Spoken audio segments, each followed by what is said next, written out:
This right here, this is the key to business.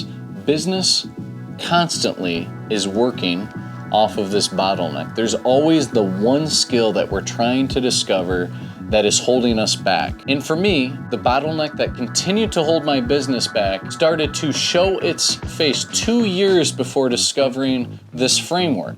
And I found myself in the position of possibly sensing that I may lose another key employee. And it was 2 years ago, prior to this moment, that I had done just the same thing. I had lost not one, but two very key employees in the business. And I'm sensing that this is about to happen again. And I realize, just like I've discovered other things in business, that I have a deficiency in some area, some skill. And what I have been very good at in business is discovering what is the skill, what is the deficiency that I have, and tackling it head on. And what I discovered through conflict with another employee is that the flaw that I had, I pinpointed towards leadership. And specifically, more than just leadership, it was communication. It was making an employee feel valued, appreciated, things that for me were not in my nature. And it was through wrestling with these questions that I discovered this chart. And it's this chart that gave me the answer to every single problem that I have had and will have moving forward in business. Here's the basic idea, and you guys have seen disposition, personality charts. This is different. This is different. Trust me. Stay with me to the end. Every single person on earth falls in 4 different dispositional personality traits, okay? This category, the learner. This might have been someone that growing up, math came razor fast for this individual. They're a very analytic-based thinker. They're not necessarily good with people, right? Across the chart, the exact opposite. You've got the outgoing person. These are social butterflies. They have an ability to connect with almost anyone on planet Earth. And then move over to Victor. This happens to be my personality trait. What motivates someone here? Winning, competition, success. Then we move across the chart. You have someone who moves based upon emotion. These people crave stability. They want sincere appreciation. They don't like change. The very opposite of what's happening over in my region of the chart. And it was a much deeper understanding of the things that I'm mentioning here that helped me break through the issues, the very bottleneck that I've been having in my business. Where do I fall on the chart? And how do you even know where you're at on this chart? Number one, you can read through and look at things that motivate you. Now, where I fall practically on this chart is this spot right here. Now, why do I set myself right in this spot? Because I look at V and know that I fall most closely into this category. But if I look at the learner category or the social category, I find that I lean more to these gifts and talents. I lean more towards questioning, logic-focused, objective, skeptical, challenging, than active, fast-paced, assertive, dynamic, bold. These are things I can very much relate to, but I more relate to these things. And of course, I most closely associate with competition, winning, and success. So that's what firmly plants me in this category. But now let's look at Drew, the very guy I was having issues with in this business. Drew falls very close to the emotional category, but still well inside of the outgoing category. Now, if you quickly look on the chart here, we're across from each other, and therein lies the problem. Now, what specifically was going on in my business? Number one, you got to understand what we do here. We sell equipment. What was Drew's position in the business? Drew was a salesperson, okay? I as well play the sales role, also the owner in this business. And I started to notice this complete drop-off in productivity from Drew. It seemed like, I could describe it as a lack of motivation, for better words, okay? Now, what was I doing to combat this problem? What would one do when they're trying to get an employee to get to a better place, to improve their numbers? Where would my mind go? My mind would go to this side of the chart. My mind would get tactical. It would get strategic. It would talk about how we win the game. What's the nature of how we close the sale? And I realized the way in which I was speaking to Drew this entire time was completely from what I call my ticker. What's the very thing that makes me tick? Well, for me, it's competition, winning, and success. But my ticker, I discovered, is different from Drew's. Drew's ticker came from a completely different place. Drew's ticker was social recognition, group activities, and friendly relationships. What was I doing every time I was trying to get him to the point of closing a sale? I was talking about the tactical nature of how to go through and close this sale. But I was not talking his language, so to speak. I needed to talk to his ticker. Instead of talking about us hitting the numbers and trying to beat the next guy or this and that, which I was doing because of the way my mind works, what I should have been doing is I should have been talking to Drew from his ticker. What matters to him is different from me. Social interaction. Number one, I should have just in general been interested in literally talking about the guy's weekend. How his weekend was, the things that he was doing. But in relation to his job, what should I have been doing? I should have explained the fact to Drew that, number one, we are the best prices in the state when someone is buying an enclosed trailer. Why? It's because I regularly shop the competition and I make sure we have the best prices, bar none. Why would that matter for a guy like Drew? Because I could explain to him that the very best thing for the customer is to buy from us. Because we're going to give them the best price. And on top of that, what do we pride ourselves on? World-class customer service. Drew would be doing the customer an injustice for them not to buy it from us, because we're going to give them the best price. We're going to give them the best service. Drew cares much less about closing the sale than doing right by this person that he has just made friends with. That is the place in which I should have been talking to him. I was going about it totally wrong. So in relation to this, I think of these prominent figures, right? As me being a Michigan guy, and you watching this, you look at someone like Dan Campbell in the Lions, and I think about the man of Dan Campbell. And what does this guy do incredibly well? The reason Dan Campbell is so successful is because all the different players on his team, he understands how to motivate people. He is speaking to people's ticker.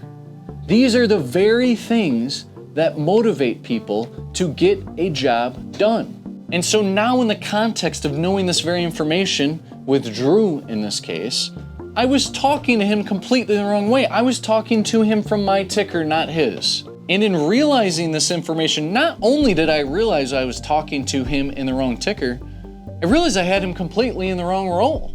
And don't get me wrong, can a salesperson be an O guy? They can.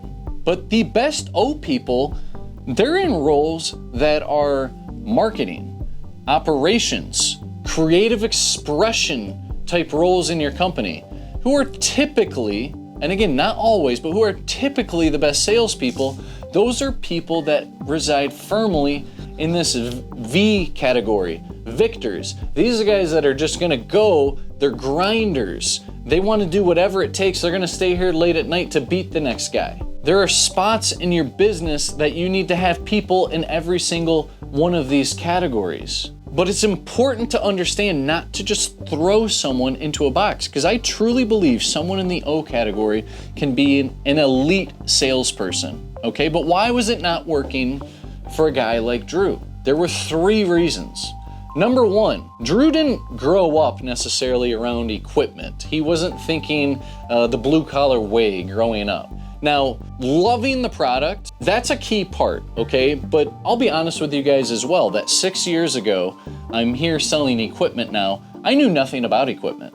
And now, equipment is one of the things I'm passionate about more than anything in the world. And it's because I've learned so much about it that passions just started to come from it, okay? So don't get me wrong that that's something that means someone can't be good at sales or something just because they're not passionate about the product, because that will come over time. What was the other problem? Without a passion for the product, he didn't have conviction, right? What causes conviction? passion about the product does as well. But of course, your motivation behind it. The other piece was this person cares more about the social interaction than closing the sale. Probably the most important part is that conviction to try to get to the point of closing the sale. Now, again, you can go to a spot and help someone understand it's the best thing for the customer. And actually, the very best thing you can do in sales, it should be the best thing for the customer. So these people, for that reason, I think the best salespeople generally will fall in one of these two categories. There's something about this primal way of wanting to be a hunter-gatherer that just really correlates with sales. There's something special about what you can do as a salesperson when you're driven so much on this competition and winning aspect. But then there was a third problem. The third problem, which was actually the largest problem. Drew did not have a leader that he loved to follow. Drew did not have Dan Campbell, right? Why did he feel that way? It's because I was stuck right here. I was stuck in myself. It's natural for a V-type person to be more self-absorbed, focused on one particular thing. What is natural on this half of the circle is to put people first. Drew did not feel appreciated. That is the ticker of E.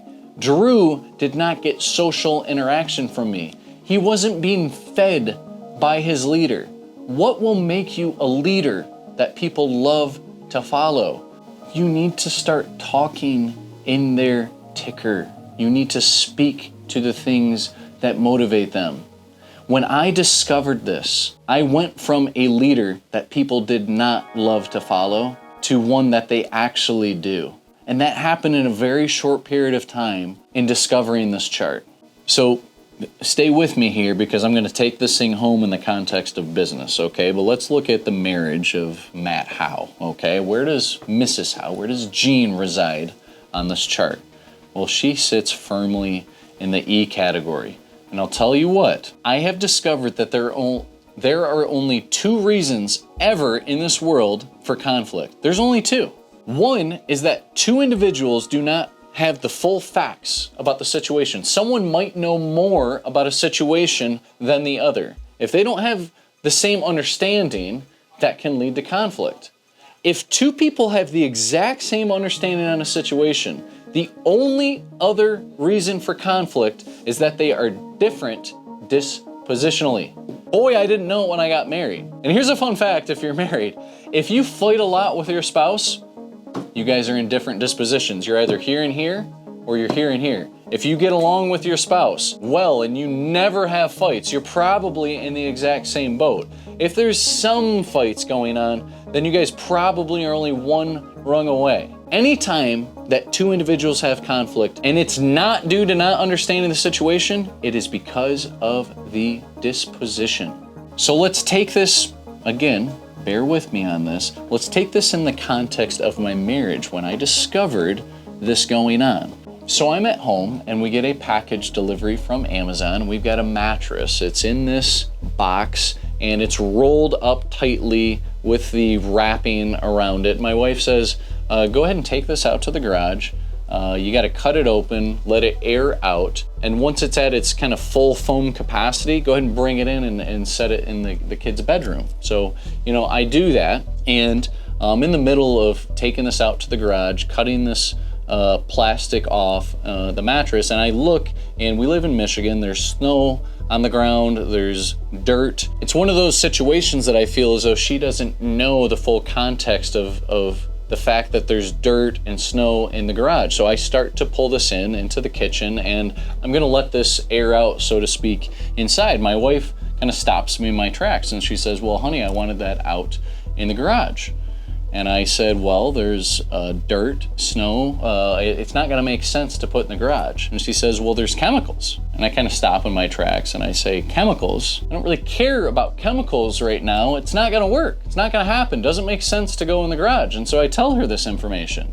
And so she kind of bursts out and she says, well, can't it be enough that I've asked you to do this? Can't you just do it for me? Men that are listening, who have heard any sort of interaction like this before? And so at that point, I'm immediately frustrated Why? Why am I frustrated? Let's pause in this moment and let's think of our dispositional traits.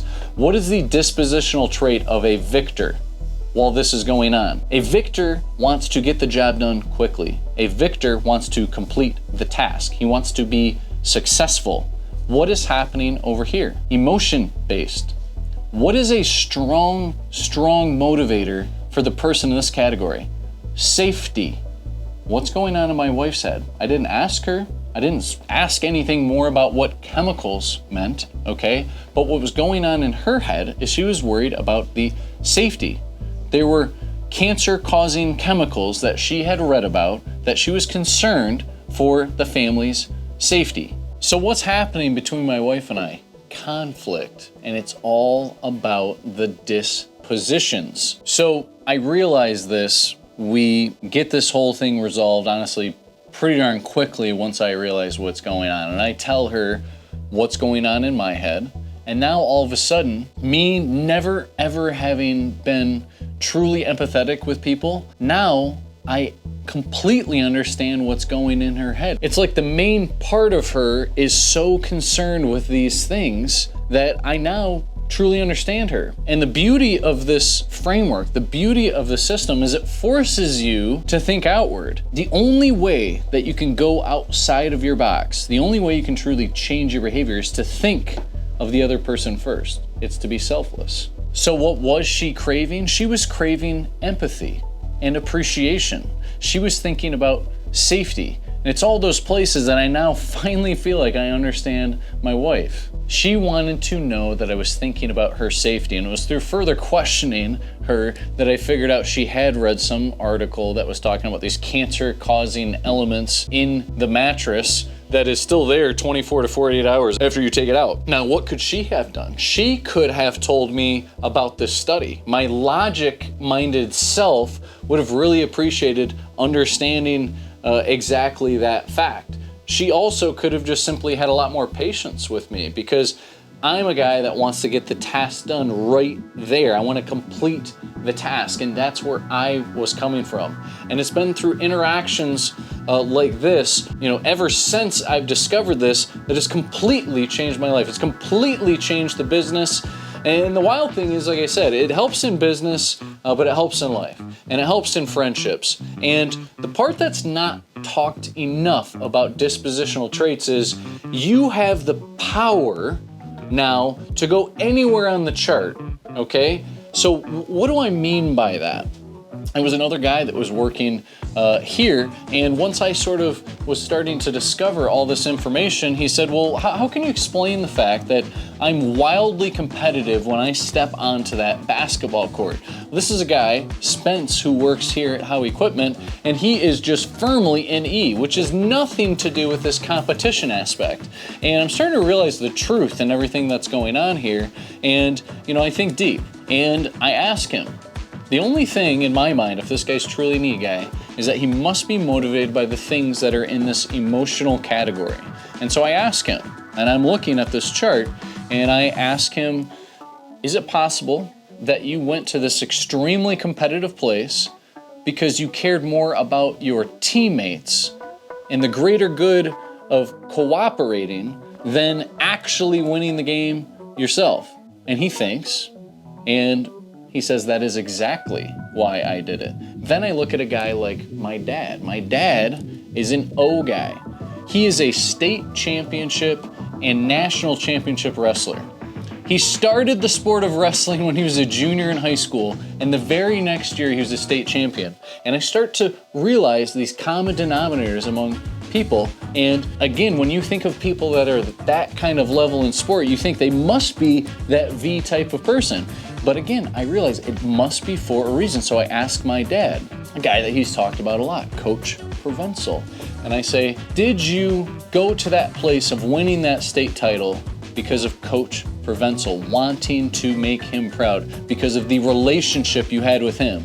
And again, deep thought. Without him even realizing it, he says, yes, that is the reason.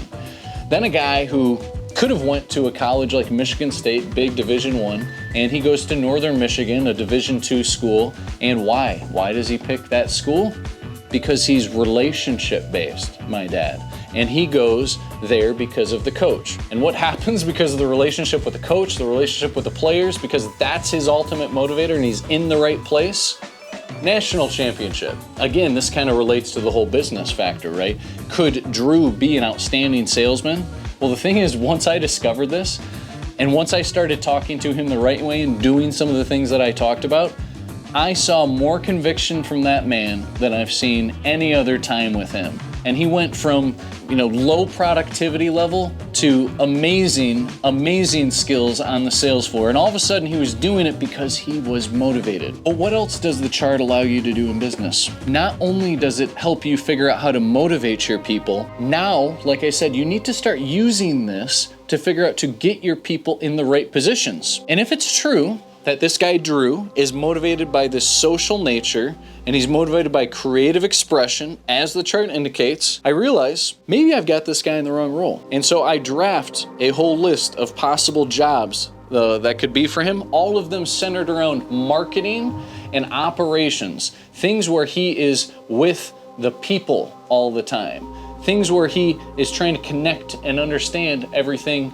people-wise. And I tell him, we're gonna switch your role and we're gonna switch it to this. This is something I never could have done before because I would have figured this guy wouldn't wanna do this. Why would I take him? I can't imagine someone pulling me off the sales floor. I could never possibly imagine that because that's where I would wanna be. But if it's true that these are the very things that truly do motivate this guy's gonna want these things, I tell myself. And so I say, what if I made you head of marketing and operations here at Howe Equipment? And I give him the list of what that means, and he loves that idea. And it doesn't take too much convincing because all those things he tells me truly get him excited. And that is the power of putting people in the right positions. Spence was not in a position of being a complete assistant, which these people are phenomenal assistants. Spence, we move him to an executive assistant role here, and he's helping take tons of things off my plate. He's an awesome number 2 guy. He likes being the number 2 guy. I put him in the right role in the company. And as we've hired from this point forward, we've grabbed the right dispositions, and man, has it made a difference. So my business, right? And I'll say my business was up 50% the prior year. Generally, it's been good. But the last 3 months, it was like this. And it was about half of what it was the year before. And it's because we had this conflict that was arising. What happens when I make these changes? Right here, right back to where we were, if not above what it was. And what was the bottleneck in my business? There's 2 ways to think about a bottleneck. One, it's this point that you are able to open up until you get to another bottleneck in the future. But these are skills in a business. You look at guys on YouTube right now, Alex Hermosi, and he talks about skills are like the rungs on a ladder. And you might have all these skills, but what was the one right down here that I wasn't figuring out? It was the ability to empathize with people. It was the ability to connect socially with people. And when I figured that out, well, guess what? I had already learned all these other skills, and now I can scurry up the ladder, and business is booming more than it ever has before. And I feel like I can move so much faster because I can put people in the right spots. I can communicate with people the right way. And to be frank with you guys, I have implemented this chart into every facet of what we do here, what I do. Think of how many times you interact with a human being throughout a day. That's the whole thing. Like, if we're trying to win this game of business, it's a people game. And this is the ultimate tool to win the people game. Whether it's hiring, whether it's customer interaction, whatever it may be, this tool can be used. And I've done it, and I've seen it completely change the game. So if you guys are looking to change your business, watch this next video I've got, which is about the hiring process in which I'm incorporating this love system.